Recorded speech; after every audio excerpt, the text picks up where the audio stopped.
Scheduled Tribes, Ministry of Home Affairs issues an advisory states and union territories to effectively implement Protection of Civil Rights Act 1955 and the Scheduled Caste and the Scheduled Tribes Prevention of Atrocities Act 1989. Advisory issued based on suggestions taken in the 26th National Review meeting conducted last month. With protest against Agnipath recruitment scheme across the nation, Union Home Ministry decides 10% reservation for Agniveers in the Central Armed Police Forces and Assam Rifles. Also, the first batch of Agniveer will get age relaxation of 5 years beyond the prescribed upper age limit. Defence Minister Rajnath Singh on Saturday approved a proposal to reserve 10% of the job vacancies in the Ministry of Defence for Agniveers, meeting requisite eligibility criteria. According to the Office of the Defence Minister, the reservation will be implemented in the Indian Coast Guard and Defence Civilian Post and all the 16 defence public sector undertakings. Amid ongoing protests against Agnipath scheme, Nagaland Pradesh Congress Committee alleges that the scheme will destroy the future of the youth at their prime age of learning, as it proposes 75% of Agniveers to be unemployed in their mid-20s with low educational qualifications. NPCC points out that 75% of Agniveers cannot be left with an uncertain future after making huge sacrifices towards the defense of the nation. Due to protests and bond in Bihar against the Agnipath military recruitment scheme and floods in Assam, the Northeast Frontier Railways on Saturday cancelled 10 more trains on Saturday. Earlier, 11 trains were cancelled on Friday in view of large-scale agitation leading to damage to railway properties along with massive rainfall and floods in Assam. Creating an alarm, surge in chickenpox, viral infection cases among kids reported in Punggol town. Health officials ask school authorities to isolate infected individuals besides undergoing treatment at Punggol Community Health Center.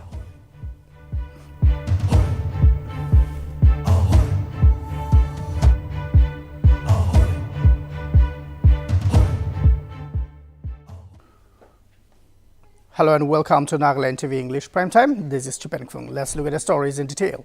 The Northeast Frontier Railways on Saturday cancelled 10 more trains due to protest and bond in Bihar and against the Agnipath military recruitment scheme and floods in Assam. Northeast Frontier Railways Chief Public Relations Officer Sabyasachi Dey said that in view of large-scale agitation leading to damage of railway properties, including burning of train coaches in areas falling under the East Central Railway, Bihar bond and damages caused to railway tracks due to flood in Lumding and Rongya divisions of Assam. Some trains have been cancelled or diverted or rescheduled, short terminated and short originated. Meanwhile, NFR had cancelled 11 trains due to violent protests in Bihar and 8 due to floods in Assam on Friday. Meanwhile, helpline numbers manned by railway staff are already functional in different locations. Helpline numbers in Guwahati are 0361 2731 621, 2731 622, 2731 623.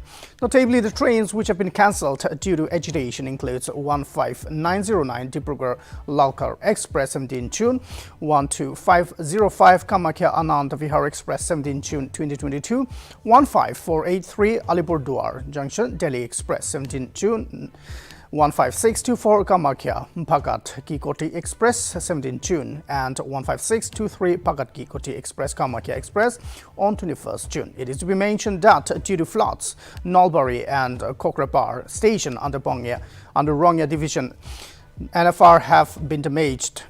Several train services have been cancelled and diverted to Kamakya Golpara town to New Bongaigaon route.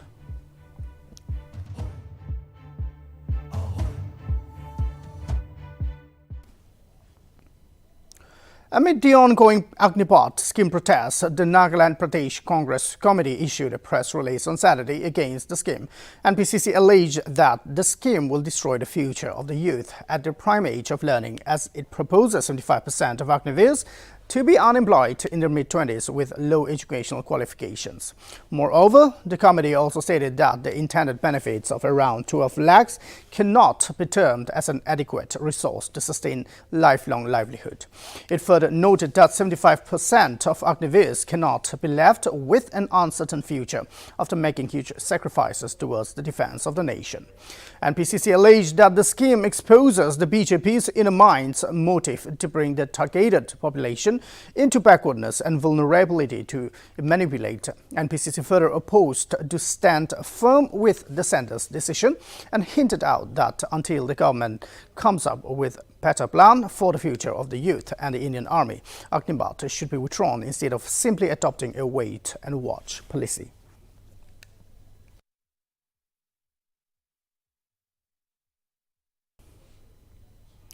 The Ministry of Home Affairs on Saturday announced that Agnipaths will be absorbed into the Central Armed Police Forces and Assam Rifles at the end of their 4-year term in the Army.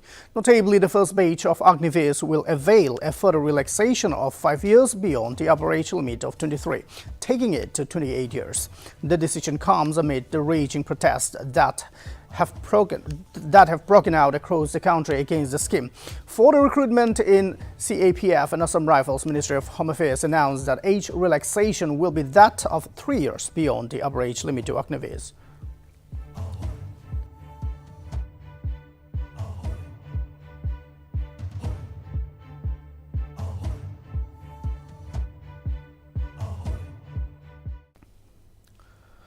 Defense Minister Rajan Singh on Saturday approved a proposal to reserve 10% job vacancies in the Ministry of Defense for Agnipaths, meeting requisite eligibility criteria. According to the Office of the Defense Minister, the reservation will be implemented in the Indian Coast Guard and Defense Civilian Post and all the 16 defense public sector undertakings. In a tweet, the Ministry of Defense announced that Union Defense Minister has approved a proposal to reserve 10% of the job vacancies in defense in the Ministry of Defense for Agnipaths, meeting requisite eligibility criteria.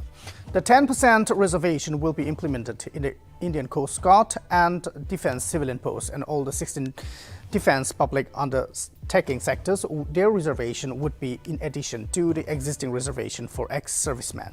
The office tweeted the announcement of the ministry comes amid the protests that broke out following the launch of the Agnipath scheme by the centre, which is a new recruitment procedure for the defense forces. Notably, the protests have turned violent in many parts of the country.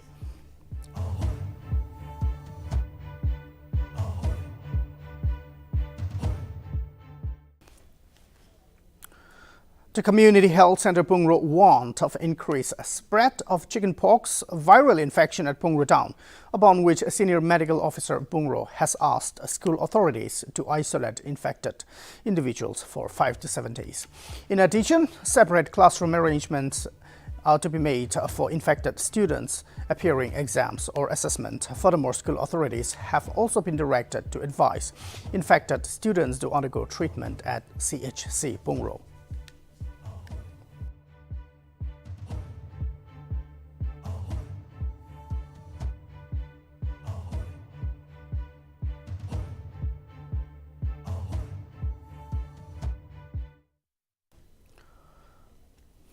The Nationalist Democratic Progressive Party NDPP Singha Chinyu village held a meeting at Angpan Morong Singha Chinyu village on 16 June 2022. The village unanimously decided to support the candidature of the veteran and seasoned politician and present member of Nagaland Legislative Assembly representing 44 Pomching Assembly constituency, advisor Bowang Konyak in the forthcoming general election 2023. Meanwhile, the House resolved to continuously support leadership of Chief Minister Nipio Rio and Party President Chingwang Konyak. Furthermore, in connection to the individual's resignation from the party, the House stated that the resignation of few disgruntled or misled members have no effect on the party in any way. Instead, there are more households and individuals willing to join the party even within these few days to strengthen the party and support Bowang Konyak's candidature. Furthermore, the House stated that any conflict within the party or the village shall be resolved positively and work for the welfare of the people. The meeting was attended by 204 signatories, and the signatories include ANG's senior leaders elders, party leaders, office bearers, party men and women of the village.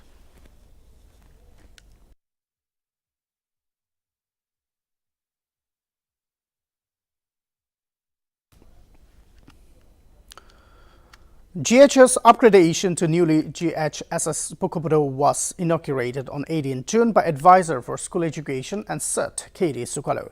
Advisor K.D. Sukalo was the special guest, unveiled the foundation stone and called upon the students to discover new things and become distinguished persons. K.D. Sukalo also urged the student community not to engage too much with mobile. Notably, he also stated that the government is willing to set up more GHSS as long as the enrollment is up to the mark with good results. MLA Y. Vicky Husu in his speech expressed gratitude to the advisor for the newly upgraded status. Vicky Husu urged the landowners not to hamper the government development activities and also requested the department to restore the downgraded GHS under Bukobodo subdivision.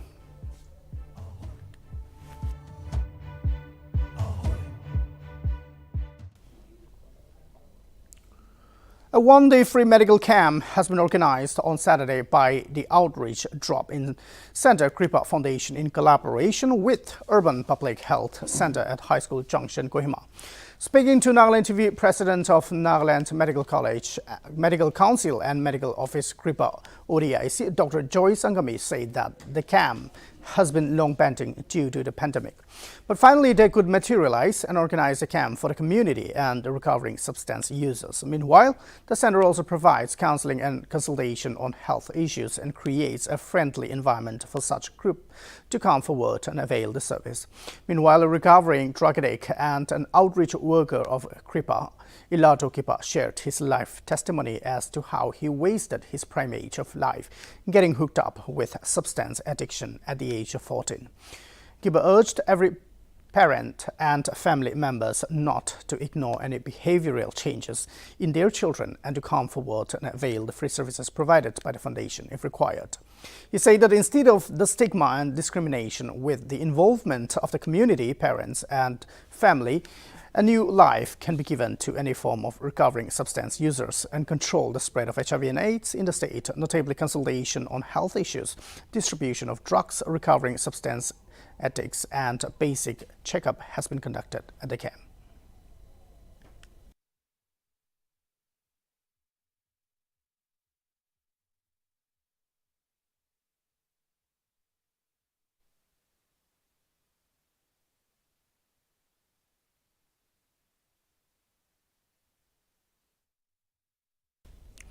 The Angami Women Organization and Angami Students Union jointly felicitated Angami toppers of HSLC and HSSLC examination at our conference hall, Kohima.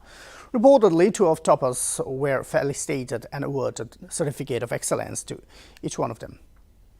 Speaking at the program, IG Fire and Emergency Services and President of AKOK, Nilasa Sofu, appreciated parents for their constant support and also urged student toppers to maintain consistency and dedication in their studies.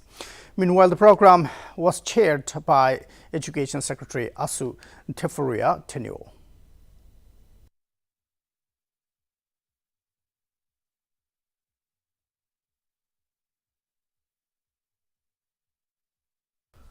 Kasmani Battalion Assam Rifles on 18 June organized a felicitation program for topper students of HSLC and HSSLC Nagaland Board Exams 2022 at Assam Rifles Camp, Mesafima.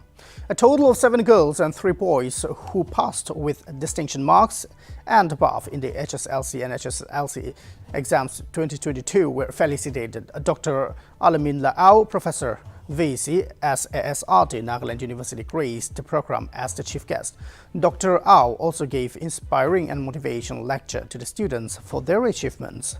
The students of HSLC and HSSLC from various schools in Chumukadima, Kohubuto and Josama of Nagaland were provided with a trophy, certificate of appreciation and gifts for their achievement. Notably, parents and the chief guest deeply appreciated the efforts of the Assam Rifles in recognizing the achievements of the students and stated that it shall inspire numerous other kids to study hard, pass their exams with flying colors, and excel in every walk of life.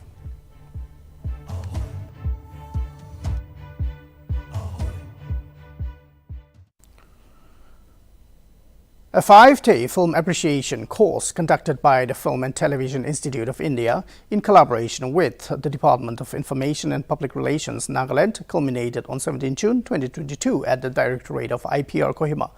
The film appreciation course was the fourth training conducted by the FTII in collaboration with IPR, the nodal department for films in Nagaland. Notably, the resource persons for the course were National Award-winning filmmakers Avinash Roy and Jasmine Kaur Roy.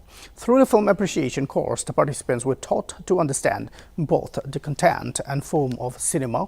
Further, the participants were also taught about the creative and technical aspects of films. During the course, short films and clips were watched and relevant aspects were also discussed. Sessions on film grammar, screenplay, scenes, cinematography, documentary, filmmaking, editing were also taken up during the course.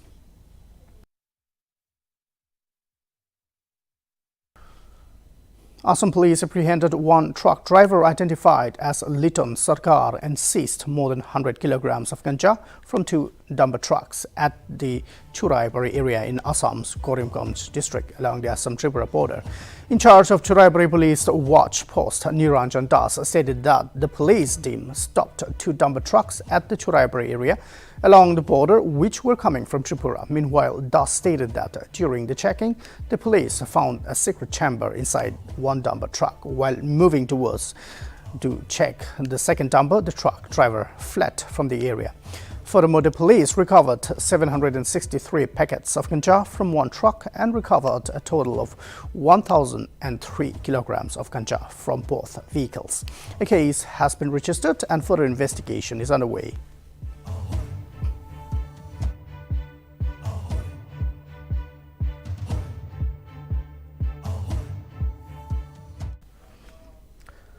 The Sora region of Meghalaya's Cherrapunji has recorded the third-time highest rainfall on Friday. In the last 24 hours, Sora recorded 972.0 mm of rainfall. It had earlier recorded rainfall of 1563.3 mm on 16 June 1995 and 973.8 mm on 5 June 1956. According to the Indian Meteorological Department, Mohsin Ram got 1003.6 mm of rainfall in 24 hours. However, Cherrapunji still holds the record of receiving the highest daily rainfall of 1563.3 mm on 16 June 1995.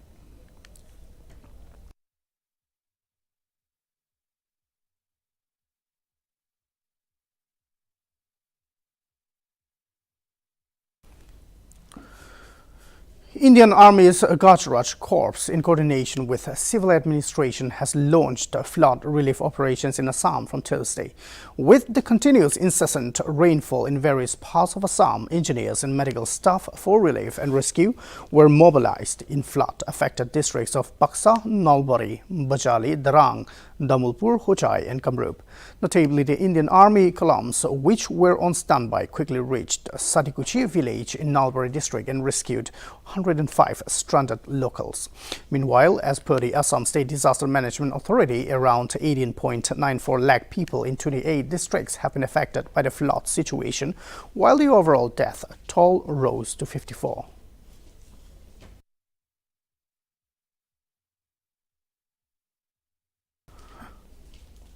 In a commendable move to protect women belonging to scheduled caste and scheduled tribes, the Ministry of Home Affairs Women's Safety Division on Friday issued a written advisory to the Chief Secretaries of States and Administrators of Union Territories to effectively implement Protection of Civil Rights Act 1955 and the Scheduled Caste and the Scheduled Tribes Prevention of Atrocities Act 1989.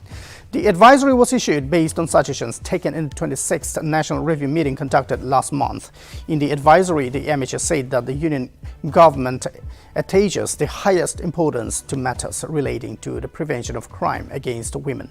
States and Union territories have been directed to ensure that the administration and police play a more proactive role in detection and investigation of crimes against STs and SCs.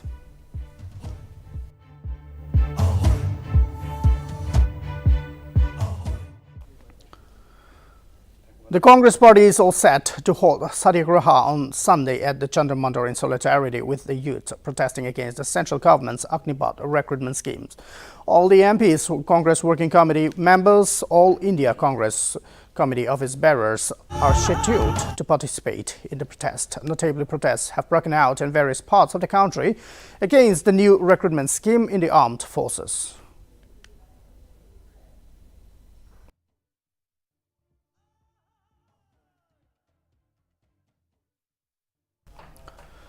In the wake of one youth being killed in Telangana in the railway police firing amid Agnipath protest, Telangana Chief Minister K. Chandrasekhar Rao has announced Rs 25 lakh ex gratia on Friday to the family of the youth named Rakesh Balayindana, who was allegedly killed while participating in a Dharna against the Agnipath army recruitment scheme recently introduced by the central government.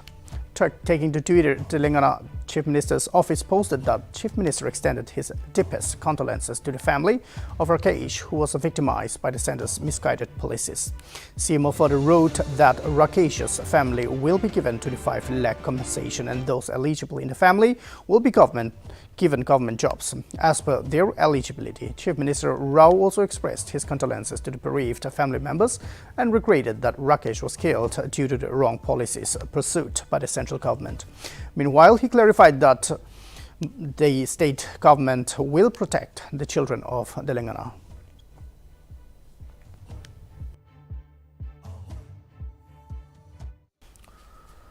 The party Chanda Party on Friday announced the constitution of a 14-member committee for coordination with all its state units and allies for the presidential election scheduled on July 18.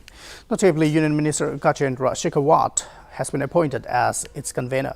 The team will look into the logistical details involved in the election and also explain the process of voting to the members of the Electoral College.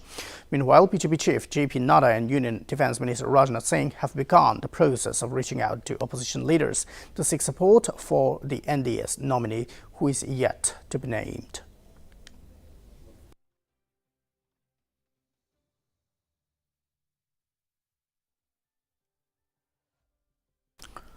A delegation of the Congress party is set to meet President Ramnath Kovind on Monday to complain against the alleged atrocities of the Delhi police against party leaders and workers. The party alleged that the Delhi police manhandled and attacked its MPs while they were protesting against Enforcement Directorate's summoning of Rahul Gandhi. Meanwhile, leader of the opposition in Rajya Sabha, Malik Arjun Kharge, Congress floor leader in Parliament Adhir Ranjan Chaudhary and other senior leaders are set to be part of the delegation.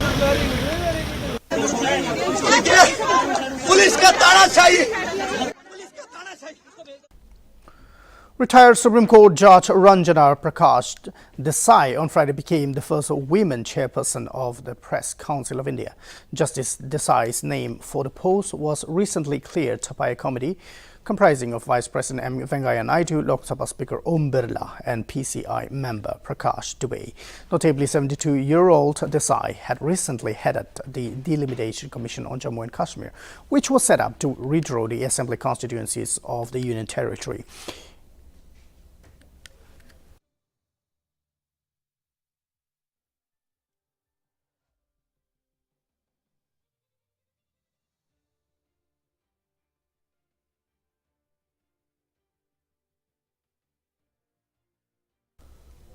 The Gurdwara Garde Parwan in Kabul, which was attacked by terrorists on Saturday morning, is suspected to have been attacked by ISIS Khorasan. According to sources, the entire premises of Gurdwara had been set on fire as multiple blasts were reported at Gurdwara Sahib premises. Reportedly, a 60-year-old man identified as Sowinder Singh and the guard of the Gurdwara were killed, while 7 others were wounded in the incident. The gunfight between the terrorists and the Afghan army is over. However, 2 attackers were cornered by Taliban soldiers. According to reports, 25 to 30 Afghan Hindus and Sikhs were present in the Gurdwara for morning prayers as the attackers entered the premises. 10 to 15 men managed to flee, while the rest were trapped inside or feared to be dead.